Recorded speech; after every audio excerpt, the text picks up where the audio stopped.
अस्सलाम वालेकुम नाजरीन। इस एपिसोड के आगाज़ में हम देखते हैं काई कबीले के सरदारी खेमे में खाने का दस्तरखान लगाया जा रहा होता है। मालहून खातून और दीदार खातून खेमे के अंदर दाखिल होती हैं। मालहून पूछती, दस्तरखान में कोई कमी तो नहीं है ना एराज खातून? तो एराज खातून कहती, नहीं मालहून खातून। तो हलीमा कहती, कैसे नहीं है? मेरे भाई नहीं है, मेरी बहनें नहीं है। तो दीदार कहती, बिल्कुल, फातिमा खातून पहाड़ों से कब वापस आएंगी? हमारी आंखें उन्हें तलाश कर रही हैं। मालहून कहती, जल्द ही, वो एक अहम काम निपटा रही है। आप जानती हैं कि वो काम को खत्म किए बगैर नहीं छोड़ती। हलीमा कहती, मेरी बहन को अब आ जाना चाहिए, मैं अकेली शिकार पर नहीं जा सकती। तो मालहून कहती, जल्द ही तुम अपने शोहर के साथ शिकार पर जाओगी, अपनी बहन के बगैर भी तुम अकेली नहीं रहोगी। यह सुनकर हलीमा हैरान होती है। तो मालहून कहती, तुम इतना हैरान क्यों हो? तुम्हें इस बात पर हैरान होना चाहिए कि मैंने पहले इसका जिक्र क्यों नहीं किया। तुम और फातिमा दोनों शादी के काबिल हो चुकी हो। दीदार खातून जल्द ही तमाम सरदारान की खवातीन को हमारे कबीले में मदऊ करेंगी और मैं इनके बेटों में से सबसे मुनासिब का इंतखाब करूंगी। तो हलीमा कहने लगती है, मेरे बाबा। मालहून उसकी बात काटते हुए कहती, बिल्कुल फिक्र मत करो, तुम्हारे बाबा भी ये जानते हैं और उन्होंने मंजूरी भी दे दी है, तुम दोनों के लिए और तुम्हारे भाई अलाउद्दीन के लिए भी। और इसी दौरान गोंजा, कासम और सुलेमान को लेकर खेमे के अंदर दाखिल होती है, जिन्हें देखकर दीदार उन्हें प्यार करते हुए कहती है, माशाल्लाह, जब भी मैं इन्हें देखती हूँ वो और भी बड़े लगते हैं मालहून खातून, माशाल्लाह। इसी दौरान उस्मान साहब भी साथ वाले खेमे से बाहर निकलते हैं और दीदार की ये बात सुनकर कहते, वो बड़े होंगे, ये बड़े होंगे और अजीम चन्नार में बदलेंगे जो हमारे कबीले को खड़ा करेंगे अपने बाबा और चचा की तरह। चलें बैठें। और फिर सब खाने के दस्तरखान पर बैठ जाते हैं। कासम और सुलेमान अपने दादा के पास जाकर बैठ जाते हैं।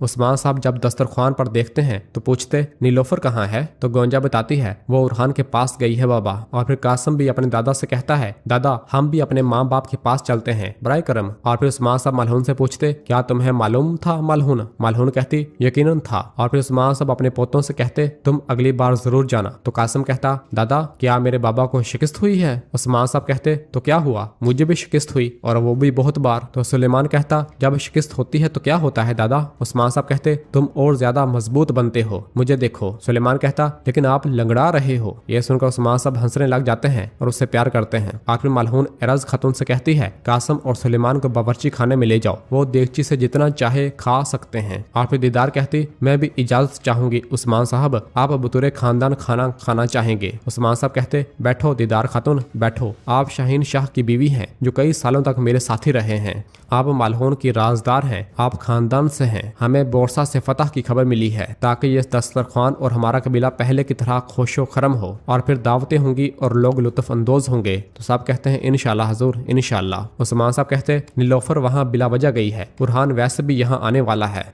मैंने जिरगे के लिए तमाम सरदारान को बुलाया है। तो दीदार कहती, ये मेरे लिए बहुत अच्छी खबर है, तो मेरा शोहर और बेटा दोनों आ रहे हैं। तो हलीमा पूछती, बाबा ये पूछना मुनासिब नहीं, लेकिन ये जिरगा किस लिए है? उस्मान साहब कहते, तुम ठीक कह रही हो, पूछना गैर मुनासिब है, चलें अपने खाने से लुत्फ अंदोज हों। और सब खाना खाने लग जाते हैं।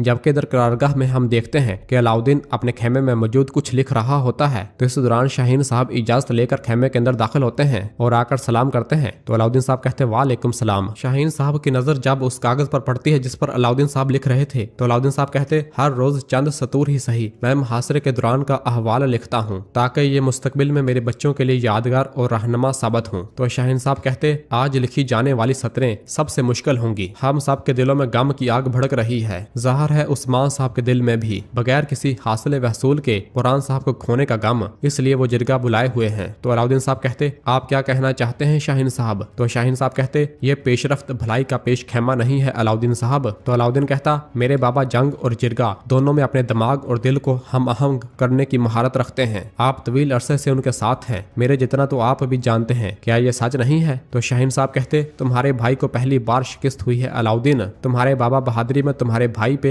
और जहानत में तुम पर भरोसा करते हैं और ज़ाहिर है कि बोरसा को फतह करने का वाहिद तरीका जहानत को बहादुरी से बढ़तर रखना है, तुम्हें इस फरीजे का तलबगार होना चाहिए। तो अलाउद्दीन कहता, मेरी जिम्मेदारी शाहीन साहब, मेरे बाबा जो कहेंगे इसे पाया तकमील तक पहुंचाना है। शाहीन साहब कहते, हम सब के लिए ऐसा ही है, लेकिन जिरगा मुशावरत से ताबीर है, अगर फैसला ही सादर करना होता तो वो हुक्म दे देते, ज़ाहिर है कि वो सुनना सुनाना और जानना चाहते हैं, तुम जो भी कहोगे और जो भी करोगे मैं तुम्हारे साथ हूँ। और ये कहकर शाहीन साहब वहाँ से रवाना रवाना हो जाते हैं और अलाउद्दीन साहब सोचने लग जाते हैं। जबकि इधर काई कबीले के सरदारी खेमे में हम देखते हैं कि उस्मान साहब अपने बिस्तर पर सो रहे होते हैं कि वो ख्वाब देखते हैं। जैसे भी अपनी आंखें खोलते हैं तो उनके सामने उरहान साहब होते हैं। उस्मान साहब जैसे ही दिया उनके सामने करते हैं और अपने बेटे उरहान को देखते हैं। उरहान कहता, क्या हम अल्लाह के लिए जानवर नहीं कुर्बान करेंगे बाबा? और उस्मान साहब उरहान के हाथ में एक रस्से को देखते हैं जबकि दूसरे हाथ में खंजर को देखते हैं, जिसे देखकर उस्मान साहब घबरा जाते हैं और ये देखते साथ ही उस्मान साहब की आंख खुल जाती है। जबकि दूसरी जानब उरहान साहब भी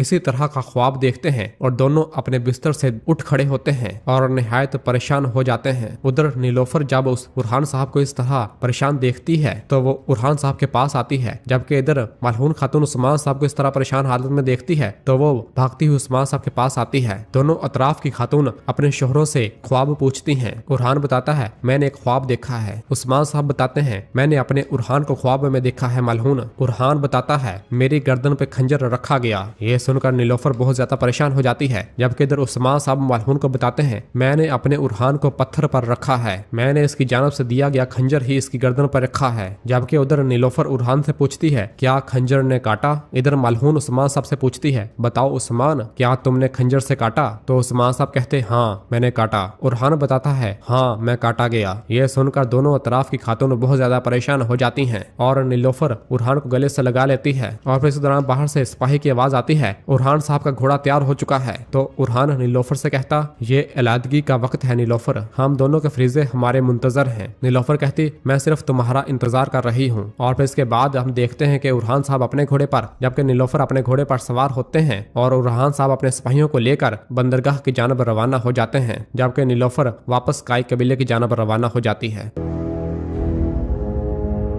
नाजरीन, फिर इसके बाद अगली सुबह हो जाती है। हम समुद्र के किनारे एक छोटी सी चिरागगाह देखते हैं जहां पर बाज़ंतीनी सिपाही गाड़ियों पर सामान लाद रहे होते हैं। उरहान साहब अपने सिपाहियों के हमरा वहां पहुंच जाते हैं और चुपके से उन्हें देखते हैं। दुमरल पूछता, हमारा यहाँ क्या काम है हजूर? उरहान कहता, हमारी आंखें और कान हर जगह हैं। काफिर ये जानते हैं, वो बंदरगाहों को तरसील के लिए इस्तेमाल नहीं कर सकते। वो दिन के वक्त दरवाजा खोलने का खतरा मोल नहीं ले सकते। हम इन्हें देख रहे हैं, वो आज रात ये काम खत्म कर देंगे। तो बालाबान कहता, उन्हें रात को सही जगह पर लंगर अंदाज होने के लिए चिराग की जरूरत होती है, चिराग खाना जैसी किसी चीज की। तो उरहान कहता, लेकिन ये इस तरह नहीं है बालाबान, ये एक सियाहती चिरागगाह है। हम चिराग खाना के लिए एक ऐसे मुंतजम की तलाश में है जो इन साहलों को अच्छी तरह जानता हो। तो बालाबान पूछता, हमें ऐसा मुंतजम कहाँ से मिलेगा? उरहान साहब पूछते, तुम्हारा क्या ख्याल है? तो खलील कहता है, चिराग खाना में। उरहान कहता, बिल्कुल, अब देखते हैं कि क्या ये सच है। इस दौरान उनकी नजर चिराग खाना से निकलते हुए एक शख्स पर पड़ती है जिनके साथ बहुत से बाज़ंतीनी सिपाही भी होते हैं। और फिर उरहान साहब दुमरल और बालाबान से कहते हैं, चलो शाबाश। दुमरल और बालाबान उठकर एक जानब चले जाते हैं जबकि उरहान साहब और बाकी सिपाही दूसरी जानब। और इस तरह वो आगे और पीछे दोनों अतराफ से बाज़ंतीनी सिपाहियों पर हल्ला बोल देते हैं और अपने तीरों के निशाने उन पर तान कर उन्हें मौत के घाट उतार देते हैं। बाकी बच जाने वाले बाज़ंतीनी सिपाहियों पर दुमरल और बालाबान हमलावर हो जाते हैं और दोनों बहुत ही जल्द मौत के घाट उतार दिया जाता है। दो बाज़ंतीनी सिपाही जब उस चिराग खाना की हिफाजत कर रहे होते हैं तो खलील अपने तीरों के निशाने से उन्हें भी मौत के घाट उतार देता है। और इसके बाद वो चिराग खाने वाला आदमी जैसे ही भागने लगता है तो दुमरल और बालाबान पीछे से उसे पकड़ लेते हैं और उसे दबोच लेते हैं और उसे पकड़कर उरहान साहब के पास खींचते हुए लेकर आ रहे होते हैं। तो वो आदमी कह रहा होता है, रहम